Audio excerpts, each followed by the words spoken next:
देख रहे हैं न्यूज इंडिया। मैं हूं आपके साथ शिवानी पांडे। उत्तर प्रदेश के मुख्यमंत्री योगी आदित्यनाथ की अगुवाई में आज कैबिनेट की अहम बैठक हुई।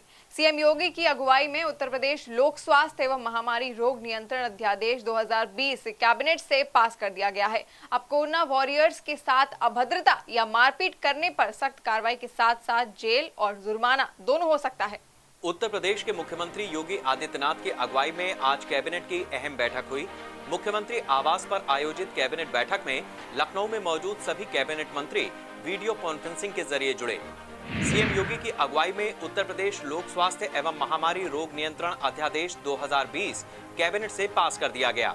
नए कानून के तहत स्वास्थ्य कर्मियों, सभी पैरामेडिकल कर्मियों, पुलिस कर्मियों और स्वच्छता कर्मियों के साथ ही शासन की तरफ से तैनात किसी भी कोरोना वॉरियर से की गई अभद्रता या हमले पर 6 माह से लेकर 7 साल तक की सजा का प्रावधान, साथ ही 50,000 से लेकर 5 लाख तक के जुर्माने का प्रावधान किया गया है। चिकित्सकों, सफाई कर्मियों, पुलिस कर्मियों एवं किसी भी प्रकार के कोरोना वॉरियर पर थूकने या गंदगी फेंकने पर या आइसोलेशन वार्ड तोड़ने पर इस कानून के तहत कड़ी कार्रवाई की जाएगी। इस कानून में कोरोना वॉरियर्स के खिलाफ समूह को उकसाने या भड़काने पर भी सख्त कार्रवाई के साथ साथ 2 से 5 साल तक की सजा और 50,000 से 2 लाख रुपए तक जुर्माने का प्रावधान है।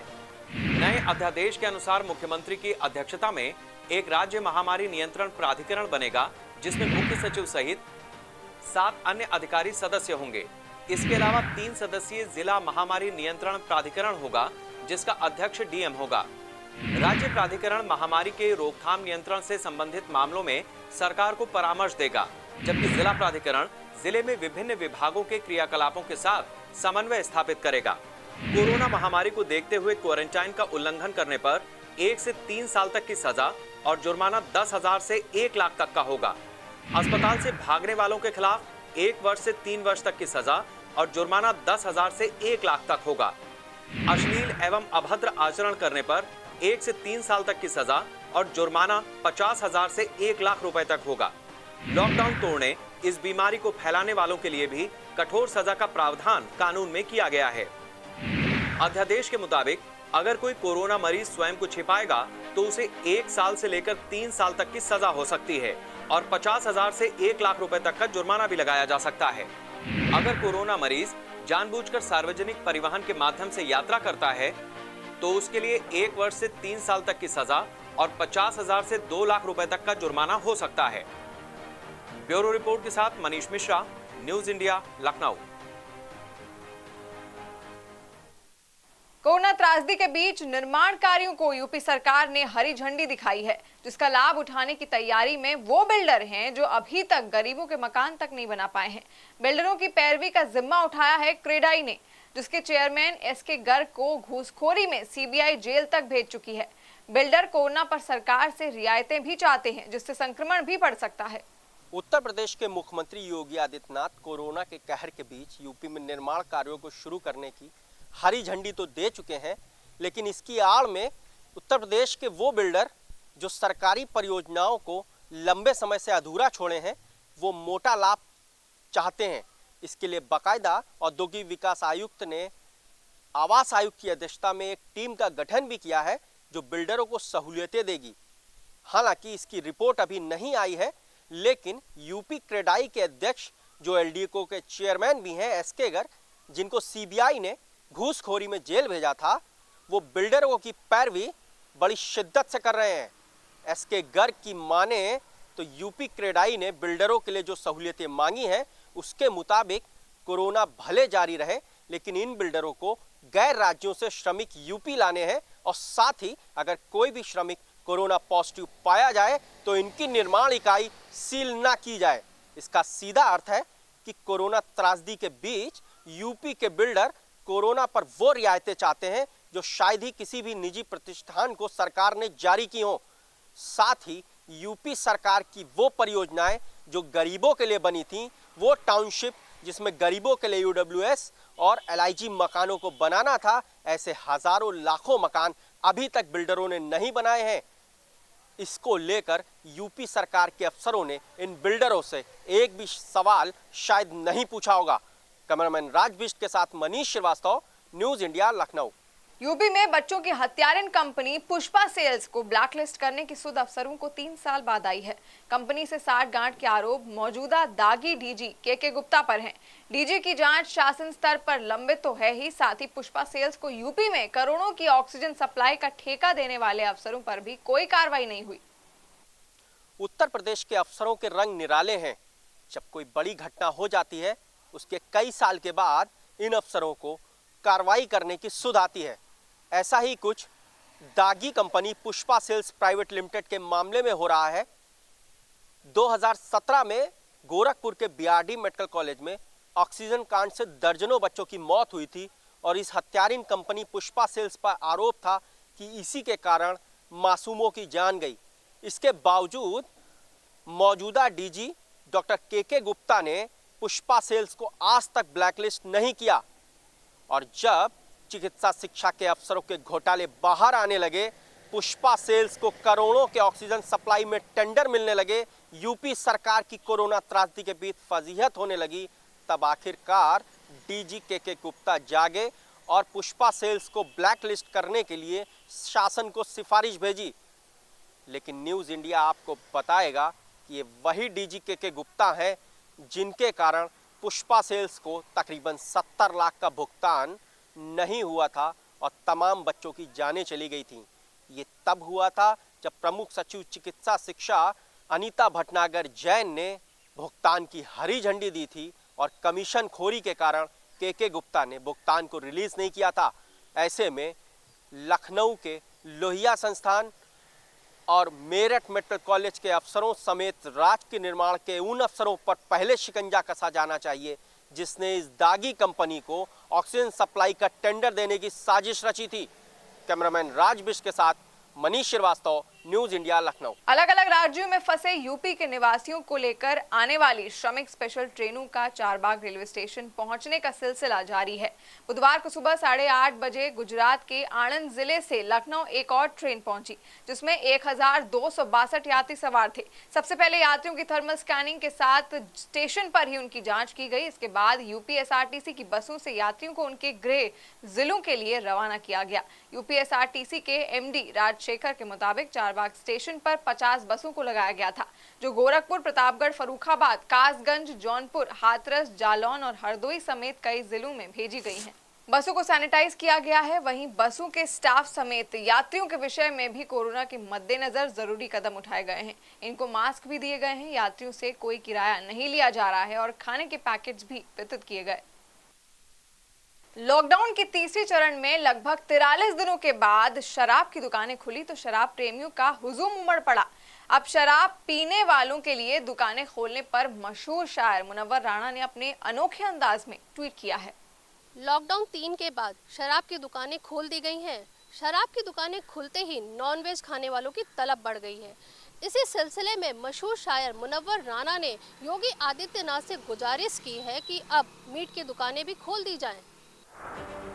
लॉकडाउन के दौरान सरकार द्वारा शराब की दुकान खोले जाने के बाद इस फैसले पर मिलीजुली प्रतिक्रियाएं आ रही हैं। एक तरफ जहां कई लोग इस फैसले के समर्थन में हैं, तो इसका विरोध भी जमकर किया जा रहा है। इसी कड़ी में जाने माने शायर मुनव्वर राणा ने भी उत्तर प्रदेश सरकार से एक अनोखी अपील की है। मुनव्वर राणा ने उत्तर प्रदेश सरकार से मीट की दुकानें खुलवाने की अपील की है। उन्होंने ट्वीट कर उत्तर प्रदेश के मुख्यमंत्री योगी आदित्यनाथ से अपील कर कहा कि शराब की दुकानें खोली गई हैं तो मीट की भी दुकानें खोली जानी चाहिए। मुनव्वर राणा ने शायरी लिखते हुए अपनी ये बात रखी है। उन्होंने ट्वीट में आगे एक शेर लिखा कि कम से कम इंसाफ का दामन न छोड़ो हाथ से, मैं नहीं कहता कि तुम मेरी तरफदारी करो। आपको बताते चलें कि 40 दिनों के लॉकडाउन के बाद सरकार ने शराब की दुकानों को खोलने का निर्णय लिया था। हालांकि इस दौरान शराब की दुकानों पर सोशल डिस्टेंसिंग का सख्ती से पालन किए जाने के निर्देश भी जारी किए गए हैं। लॉकडाउन के 43 दिनों बाद शराब की दुकानें खुलते ही लोगों का हुजूम उमड़ पड़ा। इसी को लेकर मशहूर शायर मुनव्वर राणा ने तंज कसा कि योगी जी, शराब पीने वालों को तो शराब पिलाइए, लेकिन हमें भी गोश्त खाने दीजिए। वीडियो जर्नलिस्ट राज बिष्ट के साथ रागनी पांडे, न्यूज़ इंडिया, लखनऊ। मंगलवार को अस्थमा दिवस था। कोरोना वायरस इन्फेक्शन से बचने के लिए सभी अपने घरों में बैठे हैं और सावधानी बरत रहे हैं, लेकिन इस वक्त सबसे ज्यादा सावधानी बरतने की जरूरत है अस्थमा के मरीजों को, जो नियमित रूप से इनहेलर का इस्तेमाल नहीं करते। कोरोना संक्रमण लगातार बढ़ रहा है, जिसके लिए लॉकडाउन किया गया है। ऐसे में सरकार भी कोरोना जैसी महामारी से बचने के लिए कई तरह की सावधानियां बरतने की सलाह दे रही है। इसी सिलसिले में डॉक्टरों ने अस्थमा मरीज के लिए कहा है कि कोरोना वायरस के लिए अस्थमा रोग भी एक लक्षण माना जा रहा है। ऐसे अस्थमा मरीज जो अपने इन्हेलर का नियमित रूप से इस्तेमाल नहीं करते हैं, उनके लिए कोरोना का खतरा बढ़ जाता है। भारत में लगभग 3.5 करोड़ लोग और यूपी में लगभग 65 लाख लोग अस्थमा से पीड़ित हैं। डॉक्टरों का मानना है कि जो मरीज नियमित इन्हेलर का इस्तेमाल नहीं करते, उनको कोरोना का खतरा ज्यादा है। अस्थमा रोगी की सांस नली धूल, धुआं और एलर्जी होने पर छुई मुई के पौधे की पत्तियों की तरह सिकुड़ जाती है। इससे अस्थमा के मरीजों की सांस फूलने लगती है। पिछले 20 वर्षों में अस्थमा का ग्राफ काफी बढ़ा है। इसका प्रमुख कारण है बढ़ता हुआ प्रदूषण, लोगों की जीवन शैली और खान पान। फास्ट फूड, प्रिजर्वेटिव युक्त खाद्य पदार्थ, कोल्ड ड्रिंक्स, आइसक्रीम, अंडा, मांस, मछली अस्थमा को बढ़ावा देते हैं। कोरोना जैसी महामारी के आ जाने से अस्थमा के मरीजों का खतरा अब और बढ़ गया है। जो मरीज पहले से अस्थमा से पीड़ित हैं, उन्हें ज्यादा सतर्कता की आवश्यकता है। वो बेवजह बाजार में ना घूमें, लोगों से सामाजिक और शारीरिक दूरी बना कर रखें, दवा समय पर लें ताकि कोरोना के संक्रमण से बचा जा सके। अस्थमा के मरीजों को घर में आइसोलेट रहना है, क्योंकि बाहर निकलने पे यदि कहीं कांटेक्ट में आते हैं और या फिर हॉस्पिटल जाने पे कांटेक्ट में आते हैं तो इन्फेक्ट होने का खतरा बढ़ता है। तो घर पे रहना है, और घर पे रहना है तो इस ट्रिगर से बचना है, माने अस्थमा का अटैक होने से बचना है। और उसके लिए आपके इन्हेलर्स को लगातार इस्तेमाल करें और जब भी आवश्यक हो अपने डॉक्टर से बात करके सलाह लें। अस्थमा के उपचार के लिए इन्हेलर सबसे सुरक्षित तरीका माना जाता है। जब मरीज को अटैक पड़ता है तो उसे सांस लेने में दिक्कत होती है। ऐसे में इन्हेलर रोगी के फेफड़ों में सीधे पहुंचकर अपना प्रभाव दिखाते हैं और मरीज को सांस लेने में आसानी होती है और मरीज राहत महसूस करते हैं। लेकिन कहीं ना कहीं इन्हेलर्स और दवाइयों के ज़्यादा इस्तेमाल से साइड इफ़ेक्ट भी हो सकते हैं। तो ऐसे में अस्थमा मरीज को अपने डॉक्टर से बराबर सलाह लेते रहना चाहिए ताकि वो कोरोना जैसे संक्रमण से अपने आप को बचा सके। वीडियो जर्नलिस्ट दिव्यांशी वर्मा के साथ रागनी पांडे, न्यूज़ इंडिया, लखनऊ। नवीन फल एवं सब्जी मंडी सीतापुर रोड पर बढ़ती भीड़ को देखते हुए मंडी प्रशासन ने इसे 3 चरणों में चलाने का फैसला किया है। आज से नए समय और तय स्थान से बिक्री की जाएगी। तरबूज मंडी को रेतू बाजार और खीरा मंडी को पास के बने एक प्लॉट पर शिफ्ट कर दिया गया है। मंडी में लगती भीड़ को देखते हुए बीते दिनों मंडी प्रशासन ने लगे सीसीटीवी कैमरे के आधार पर जांच कराने के बाद ये निर्णय लिया। जांच में सबसे ज्यादा भीड़ तरबूज और खीरा मंडी में देखने को मिली है। रोजेदार भी तरबूज खरीद के लिए भारी संख्या में जुटते हैं। इसे देखते हुए मंडी के तीनों चरणों का समय भी निर्धारित किया गया है। अब सब्जी बिक्री रात 11 से सुबह 5 बजे तक, फल बिक्री सुबह 8:30 से 12 बजे दोपहर तक होगी। तो फिलहाल के लिए इतना ही। लेते हैं एक छोटा सा ब्रेक, जल्द लौटेंगे।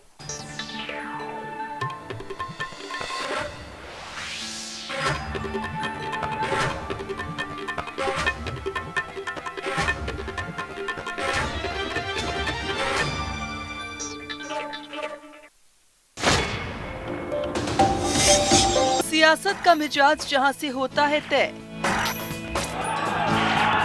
आती हैं जहां से राजनीति के दिग्गज, जो जाना जाता है अपनी गंगा जमुना तहजीब के लिए। ऐसे उत्तम प्रदेश को हम कहते हैं उत्तर प्रदेश।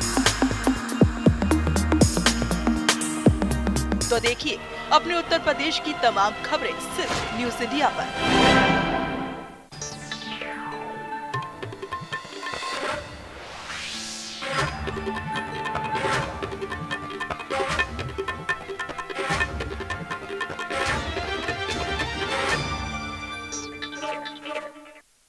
ब्रेक के बाद एक बार फिर से आपका स्वागत है। उत्तर प्रदेश के मुख्यमंत्री ने कैबिनेट की बैठक की। बैठक में 10 प्रस्ताव पास किए गए। पेट्रोल डीजल के साथ साथ शराब के दामों में सरकार ने बढ़ोतरी की है।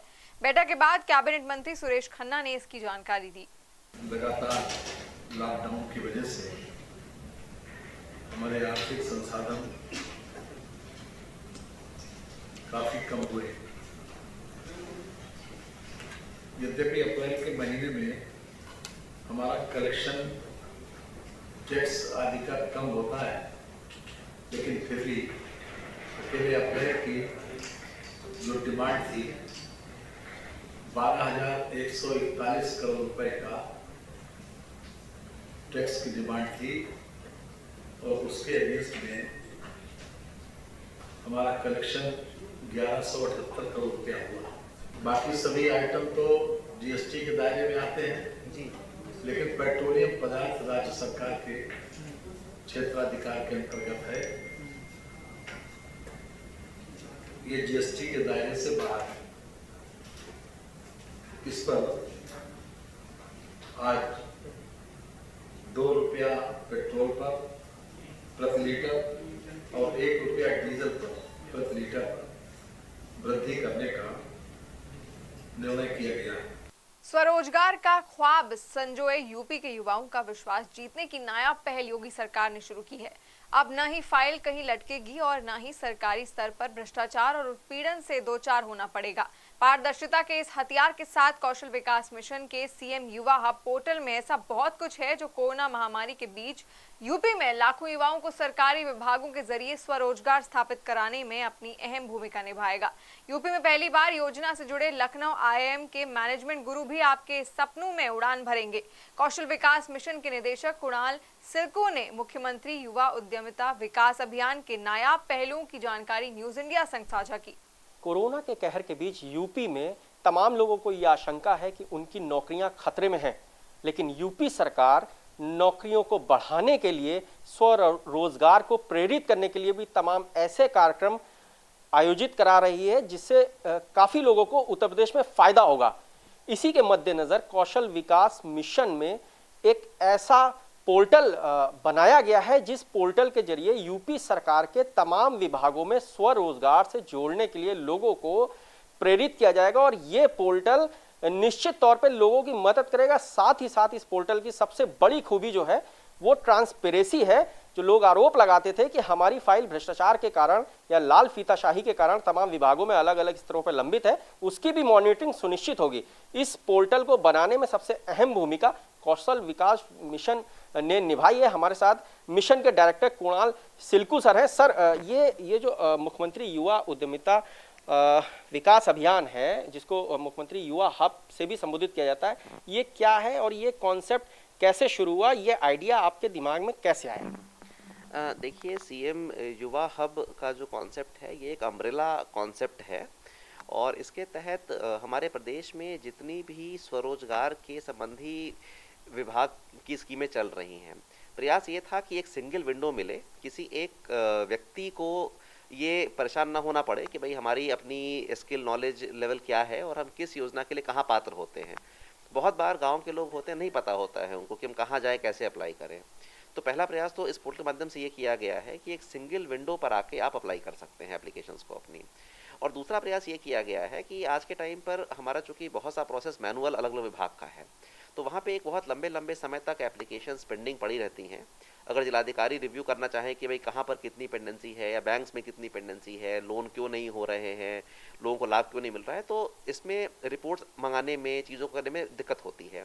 रियल टाइम में रिव्यू नहीं कर पाया करते थे कहीं ना कहीं डीएम भी और ऊपर के सारे अधिकारी भी। तो उनके हाथ मजबूत करने के लिए भी सिस्टम को रखा गया कि अब अगर इसमें चाहेंगे तो डीएम, मंडलायुक्त, ऊपर विभागीय प्रमुख सचिव, हम लोग के माध्यम से मुख्य सचिव, इवन मुख्यमंत्री जी भी अगर चाहेंगे तो सीधा अब रियल टाइम में देख सकते हैं कि कितने लोगों ने रोजगार के लिए अप्लाई किया हुआ है, उनकी पत्रावलियां किस किस स्तर पे लंबित हैं, वो समय सीमा के अंतर्गत लंबित हैं या समय सीमा से ऊपर निकल गई हैं, उसमें जिम्मेदारी भी तय हो सकती है। और हर जितने भी लोग हैं इसमें, बैंक से लेके हर कोई पे एक जिम्मेदारी भी रहेगी और लोग समय से काम करेंगे इसमें। अच्छा सर, मैं देख रहा था कि ये शासनादेश जारी हुआ है मुख्यमंत्री युवा उद्यमिता विकास अभियान का, और बहुत ही व्यवहारिक शासनादेश है और इसमें एक एक पॉइंट बहुत सलीके से जो है दिया हुआ है। और सबसे बड़ी चीज़ अगर इसमें है तो ये जो पोर्टल है इसमें बाकायदा आप जिलों में एक एचआर रख रहे हैं, जिससे जो लोग स्वरोजगार के लिए आपके पास आएंगे उनकी योजनाओं को ज़मीन पर किस प्रकार से उतारना है। पहली बार कौशल विकास मिशन इसमें भी अपना योगदान देगा जिलों पर। तो ये जो प्रक्रिया है जिला स्तर पर किस प्रकार से लाभार्थी को लाभान्वित किया जाएगा और उनकी योजनाओं का खाका आप खींचेंगे, इसके बारे में थोड़ी सी जानकारी। ये देखिए, यहाँ जो प्रयास है ये एक यूनिक प्रयास किया है। इसमें हम लोग ये प्रयास कर रहे हैं कि जो अकेडमिशियंस और प्रैक्टिकलिटी में काफ़ी अंतर होता है। एकेडमिक लोग बहुत सी बातें बोलते हैं, उनको देश दुनिया की जानकारी होती है, लेकिन जब हम लोग फील्ड पे जाते हैं तो फील्ड पे वो बातें कहीं इम्प्लीमेंटेशन फॉर्म पे नहीं आ पाती हैं। इसी गैप को ब्रिज करने के लिए, दूर करने के लिए इसमें ये प्रयास किया गया है कि आईआईएम लखनऊ को जोड़ा गया है। इसमें आईआईएम लखनऊ एक नेशनल लेवल की संस्था है जो कि लोगों को रोजगार कैसे पाया जाए, अच्छे अच्छे प्रोजेक्ट्स, स्टार्टअप्स, इन सब के बारे में गाइड करती है लोगों को। तो उनके इस नॉलेज का लाभ हमारे जनपद के, छोटे छोटे जनपद के लोग भी पा सकें, तो वो हमारा नॉलेज पार्टनर के रूप में रहेंगे। हमने प्रत्येक जनपद पे एक सीए स्तर का अधिकारी दिया है, फाइनेंशियल एडवाइजर दिया है हमने एक टेली कॉलर दिया है जो कि कॉल करेंगे सारे लोग को उनकी जानकारी लेने के लिए, 1 साल तक कॉल करते रहेंगे। हमने कंप्यूटर ऑपरेटर दिया है। तो ऐसे हमने 3-4 लोग का एक प्रकोष्ठ दिया है, पूरा जो है सेल दिया है। तो वो सेल सबसे पहले तो किसी एक व्यक्ति को गाइड भी करेगा, क्योंकि अब सामान्य अगर कोई आदमी होता है तो भाई वो किराना की दुकान, परचून दुकान इतना ही जानता है। उसको हाई लेवल की आज नए समय में मार्केट की क्या रिक्वायरमेंट है, हम कौन से स्टार्टअप लगा सकते हैं जिससे मेरा अच्छा बिक्री हो, हम इंटरनेशनल मार्केट से जुड़ सकें, नेशनल मार्केट से जुड़ सकें, जानकारी नहीं होती है। इस वाले हब में आने से उसको फायदा ये मिलेगा कि वो उसको इन सब तरह की आइडियाज, अपॉर्चुनिटी, इन सब का ज्ञान होगा और अपने क्षेत्र में रह के वैसी इकाइयाँ लगा पाएगा। बहुत शानदार पहल है। मुख्यमंत्री युवा हब में सीधे तौर पे आईआईएम को पहली बार योगी सरकार ने जोड़ा है, जिससे युवाओं में एक भरोसा भी आएगा कि मैनेजमेंट गुरु के तौर पे लखनऊ का आईआईएम, जिसकी अपनी पहचान है पूरे विश्व में, वो साथ में है। अच्छा सर, ये आपका पोर्टल है, इसके ज़रिए एक आपने आंकड़ा बनाया होगा कि कितने लोगों को लाभान्वित किया जा सकता है या इतने रोजगारों का सृजन हो सकता है, क्योंकि लोगों को डर ये भी है कि कोरोना के मद्देनज़र कहीं ना कहीं हमारी जॉब खतरे में है और जा सकती। तो ऐसे में स्वरोजगार को बढ़ाने का ये जो पोर्टल विकसित किया है आप लोगों ने, इससे कितने लोगों को फायदा पहुंचने की एक उम्मीद जताई जा रही है, और क्या इसमें सिंगल लोग आएंगे या ग्रुप में भी आवेदन कर सकते हैं? देखिए, इसमें हमारे प्रदेश में जितनी भी स्वरोजगार की स्कीमें चल रही हैं, सारे के सारे एप्लीकेशंस हमारे माध्यम से भी जा सकते हैं। लेकिन इसमें बहुत से लाभार्थी ऐसे भी होंगे जो कि हमारे स्किल्ड हो सकता है कि ना हो, या 18 से 35 साल के युवा की श्रेणी में ना आते हों, 50 साल के हों या 45 साल के हों, तो वैसे लोग सीधे भी जाएंगे अप्लाई करने के लिए। लेकिन फिर भी हम लोग का एक अनुमान है कि अपेक्षित तकरीबन 1 लाख लाभार्थी हमारे इस पोर्टल से लाभ इस साल लेने चाहिए। और 1 लाख लाभार्थी अगर सिंगल आएंगे तो 1 लाख रहेंगे, अगर वो ग्रुप में आएंगे तो फिर संख्या उस अकॉर्डिंग कम भी हो जाएगी। हमने इसमें समूह भी अलाउ किया हुआ है, और समूह से हमने दोनों तरह से अलाउ किया हुआ है। भाई ये भी संभव है कि आप लोग खुद पहले एक ग्रुप बना ले, 2-3 लोग, और व्यवसाय करना चाह रहे हैं, साथ में आके लोन ले लें। ये भी संभव है कि कोई एक व्यक्ति किसी, जैसे मान लीजिए कि भाई कोई आदमी है वो हलवाई अच्छा है, वो हलवाई को लेकर आया हुआ है, कोई दूसरा आदमी है उसका जो है दुकान वो चलाता है, टेंट का दुकान चलाता है, तो उन दोनों को हमारा युवा हब जोड़ देगा और कहेगा साहब कि आप लोग एक क्यों नहीं शादी का सेंटर खोल लेते हो, तो भाई हलवाई खाना बना सकेगा और टेंट वाले जो है कुछ टेबल लगा सकेंगे। तो इस तरह से भी प्रयास ये किया गया है कि 2 विभिन्न लोगों को भी जोड़कर एक बेहतर प्रोजेक्ट अगर बन सकता है उसका भी प्रयास किया जाए। अगर व्यक्ति चाहे तो खुद भी ग्रुप में आ सकते हैं। तो हमारे इसमें समूह भी अलाउड है और इंडिविजुअल भी अलाउड है, और ऐसा समूह भी अलाउड है जिसको कि हमने जोड़ा हो। बहुत अच्छी बात आपने कही कि लोगों को जोड़ने के लिए बेसिकली कौशल विकास मिशन का ये जो पोर्टल है सीएम युवा हब, ये सेतु का काम करेगा।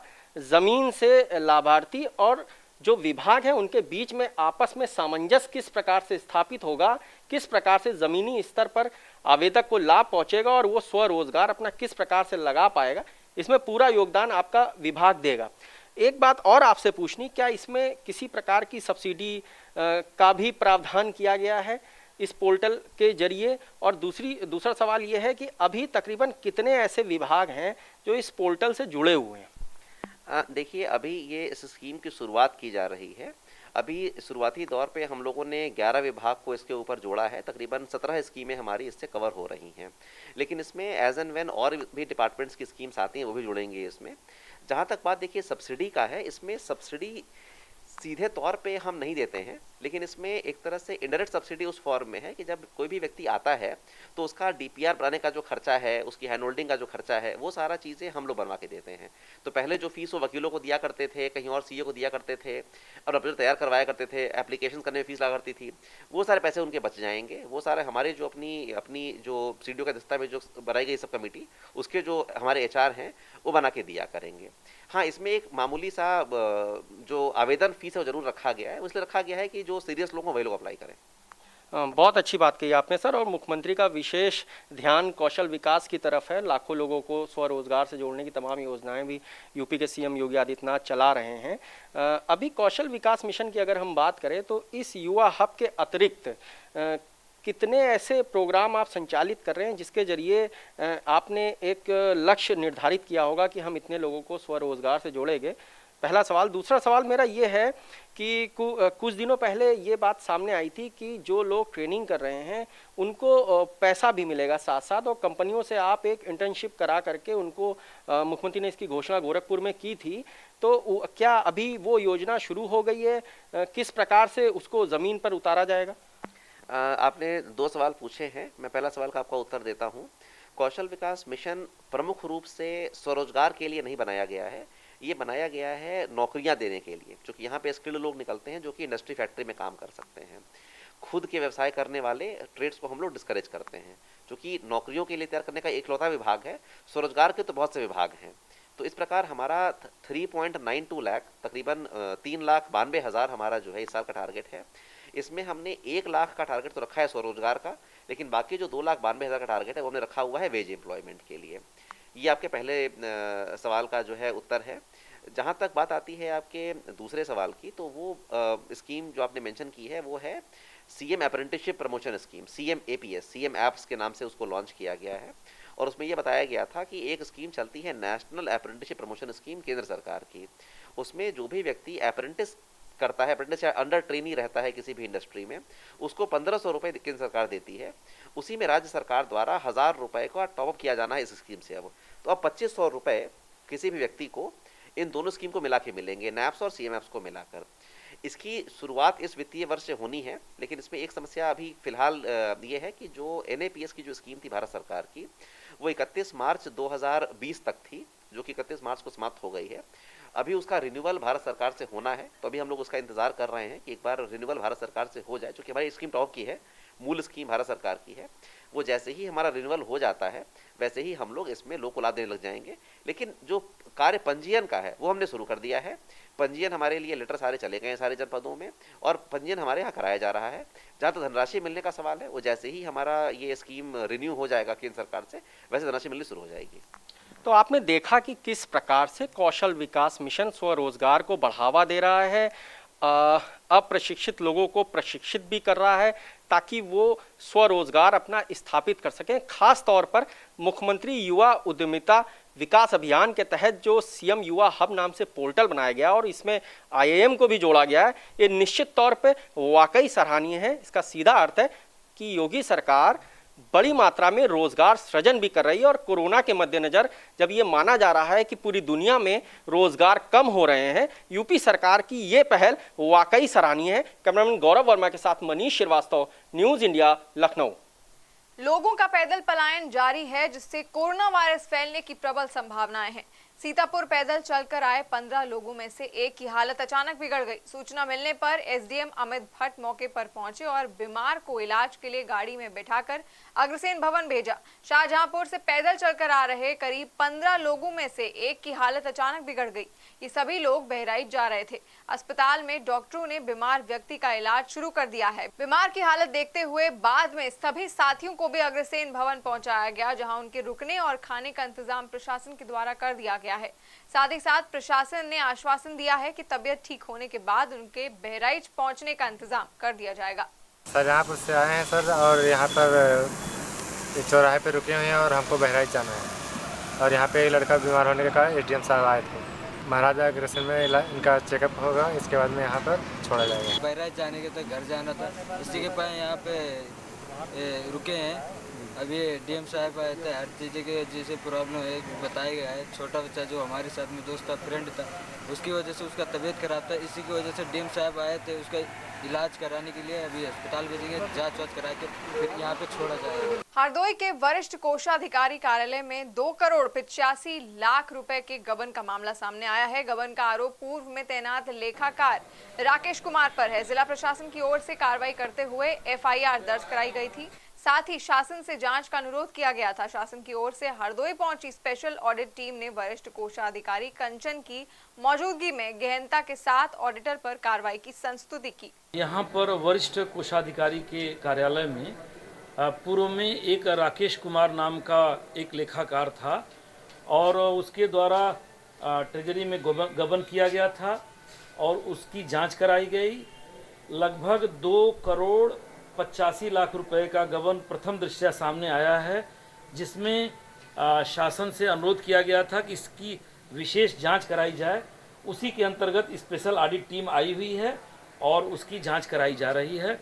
इस प्रकरण में पूर्व में ही एफआईआर दर्ज संबंधितों के विरुद्ध एफआईआर दर्ज कराकर आवश्यक कार्रवाई की जा रही है। प्रयागराज हाईकोर्ट की लखनऊ खंडपीठ से योगी सरकार को बड़ी जीत मिली है। यूपी में करीब 1.5 साल से अटकी 69,000 सहायक शिक्षकों की भर्ती को हाईकोर्ट ने हरी झंडी दिखा दी है। पिछले साल प्रदेश सरकार द्वारा भर्ती प्रक्रिया शुरू करते ही कट ऑफ पर विवाद छिड़ गया था। यूपी सरकार ने हाईकोर्ट के फैसले का तहे दिल से स्वागत किया है। मुख्यमंत्री योगी आदित्यनाथ ने ऐसे सभी सफल अभ्यर्थियों को आने वाले समय में प्रदेश की शिक्षा व्यवस्था में योगदान देने के लिए अपनी शुभकामनाएं दी हैं। एक दिन पहले ही यूपी के डबल एजी विनोद शाही ने इस संबंध में सीएम से मुलाकात भी की थी। जस्टिस पंकज कुमार जायसवाल और जस्टिस करुणेश सिंह पवार की खंडपीठ ने बुधवार को यह अहम फैसला सुनाया है। इससे पहले सिंगल बेंच ने भी यही फैसला दिया था, लेकिन पुनर्विचार अपील दायर हो गई थी। हाईकोर्ट ने साफ तौर पर सरकार को निर्देशित किया है कि 3 महीने के अंदर भर्ती प्रक्रिया पूरी की जाए। कोर्ट ने सरकार की ओर से भर्ती के लिए तय किए गए मानकों पर मुहर लगाई है। परीक्षा के बाद सरकार ने भर्ती का कट ऑफ सामान्य वर्ग के अभ्यर्थी के लिए 65% और आरक्षित वर्ग के लिए 60% की अनिवार्यता के साथ तय किया था। उसके बाद तमाम अभ्यर्थियों ने हाईकोर्ट की लखनऊ खंडपीठ में यूपी सरकार के फैसले को चुनौती दी थी। दरअसल बेसिक शिक्षा परिषद के प्राथमिक स्कूलों में 69,000 सहायक शिक्षकों की भर्ती के लिए 6 जनवरी 2019 को लिखित परीक्षा कराई गई थी। इन पदों के लिए करीब 4 लाख अभ्यर्थियों ने परीक्षा दी थी। आपको बता दें कि इस मामले में 3 मार्च को ही सुनवाई पूरी कर ली गई थी और कोर्ट ने फैसला सुरक्षित कर लिया था। उत्तर प्रदेश बोर्ड की 12वीं और 10वीं की कॉपियों के मूल्यांकन का काम प्रदेश के ग्रीन जोन वाले 20 जिलों में शुरू हो चुका है। आगे ऑरेंज और रेड जोन के जिलों के डीएम के साथ बातचीत करके कॉपियों के मूल्यांकन का काम शुरू किया जाएगा। यूपी बोर्ड की कोई भी परीक्षा अब शेष नहीं बची है, लिहाजा यूपी बोर्ड की 12वीं और 10वीं के परीक्षा परिणाम जुलाई के प्रथम सप्ताह तक आने की पूरी संभावना है। हमारे सहयोगी मनीष कुमार मिश्रा ने उत्तर प्रदेश माध्यमिक शिक्षा विभाग की प्रमुख सचिव आराधना शुक्ला से एक्सक्लूसिव बातचीत की है। यूपी बोर्ड की कॉपियों का मूल्यांकन कल से शुरू हो चुका है और जो ग्रीन जोन में जिले आने वाले हैं उत्तर प्रदेश में, वहीं पे कॉपियों का मूल्यांकन काम हो रहा है। इसी पे हम बातचीत करेंगे उत्तर प्रदेश माध्यमिक शिक्षा विभाग की प्रमुख सचिव श्रीमती आराधना शुक्ला जी। मैम, कल से आप लोगों ने जो एक बनाया था, तो 20 जिले जो ग्रीन जोन के हैं वहाँ पे कॉपियों का मूल्यांकन शुरू हो चुका है। चूँकि उत्तर प्रदेश बोर्ड में वर्ल्ड के सबसे अधिक परीक्षार्थी भाग लेते हैं, तो काफ़ी संख्या कॉपियों की लगभग 3.5 करोड़ बताया जाए कॉपियाँ हैं। और रिजल्ट को लेकर भी एक बात चल रही है कि रिजल्ट इस बार जो अप्रैल में प्रस्तावित था या संभावित था कि 25 को घोषित होगा, वो बढ़ के लॉकडाउन के कारण जुलाई तक चला गया। तो क्या है पूरा जो रूपरेखा तैयार हुई है कॉपियों को जांचने की? अभी हम लोग ने ग्रीन जोन में कॉपियाँ जांचना शुरू करा दिया है। मूल्यांकन का कार्य शुरू हो गया है और सभी जनपदों में शुरू हो गया है ग्रीन जोन के। और नेक्स्ट स्टेज में हम ऑरेंज जोन में करेंगे और फिर देख के अगर परिस्थितियाँ ठीक रहीं तो फिर हम रेड जोन में भी प्रारंभ करेंगे जिलाधिकारियों की सलाह परामर्श और सहमति के साथ साथ। मैम, ये बात आ रही है कि चूँकि कॉपियों की संख्या बहुत है और वो जो जिस रेशियो में टीचर चाहिए उस रेशियो में टीचर है नहीं, तो क्या जो रिजल्ट की उम्मीद कब तक की जा रही है? जैसी बात आ रही है निकल के कि जुलाई तक संभावनाएं है कि यूपी बोर्ड के रिजल्ट जुलाई तक आए। प्रयास तो है हम लोग का कि हम लोग अगले महीने में रिजल्ट घोषित कर लें। प्रयास हमारा यही है। मैम, एक चीज़ और आएगी कि जैसे उच्च शिक्षा विभाग भी आप देख रही हैं, तो वहाँ जब क्लास 12 के बाद बच्चों को नामांकन होता है, एनरोल होना होता है, तो क्या सेशन को लेकर प्रॉब्लम हो सकती है कि थोड़ा सा रिजल्ट अगर डिले हो तो उनको आगे जो एडमिशन लेना हो उसमें उनको कोई कठिनाई तो नहीं होगी? वैसे मैं उच्च शिक्षा विभाग नहीं देख रही हूँ, परंतु क्योंकि ये रिज़ल्ट लेट होने की बात जो है वो इनफैक्ट आपको ये जान के खुशी होगी कि यूपी बोर्ड की स्थिति सबसे अच्छी है पूरे देश में। हम लोग का बोर्ड एग्ज़ाम समय से समाप्त हो गया था, हमारी कोई परीक्षा शेष नहीं है। जबकि अन्य बोर्ड जैसे CBSE और ICSE को स्थगित करनी पड़ी थी अपनी परीक्षा। तो ये समस्या केवल यूपी की नहीं है, पूरे देश की है और मुझे लगता है कि सब जगह इसी प्रकार से कुछ एडजस्टमेंट होगा कि बच्चों का कोई अहित ना हो और बच्चों को एडमिशन में कोई दिक्कत ना हो। ये थे हमारे साथ उत्तर प्रदेश माध्यमिक शिक्षा की प्रमुख सचिव श्रीमती आराधना शुक्ला जी। उनका साफ कहना है कि जुलाई तक उम्मीद की जा रही है और ऑरेंज और जो रेड जोन है उसमें भी जिला अधिकारियों की जो परामर्श होंगे उनसे बातचीत करके पूरी सुरक्षा मानक और जो सोशल डिस्टेंसिंग है उसका ध्यान में रख के किया जाएगा। एक बात उन्होंने बताई कि यूपी बोर्ड की कोई परीक्षाएं शेष नहीं है, इसलिए रिजल्ट को घोषित होने में बहुत लंबा समय नहीं लगना चाहिए और आगे का जो बच्चों को एडमिशन लेना है जो भी क्लास 12 के बाद जाएंगे उनको कोई दिक्कत नहीं है। कैमरा पर्सन गौरव वर्मा के साथ मनीष मिश्रा, न्यूज़ इंडिया, लखनऊ। तो फिलहाल के लिए इतना ही। देश और दुनिया की ऐसी तमाम खबरों के लिए आप देखते रहिए न्यूज़।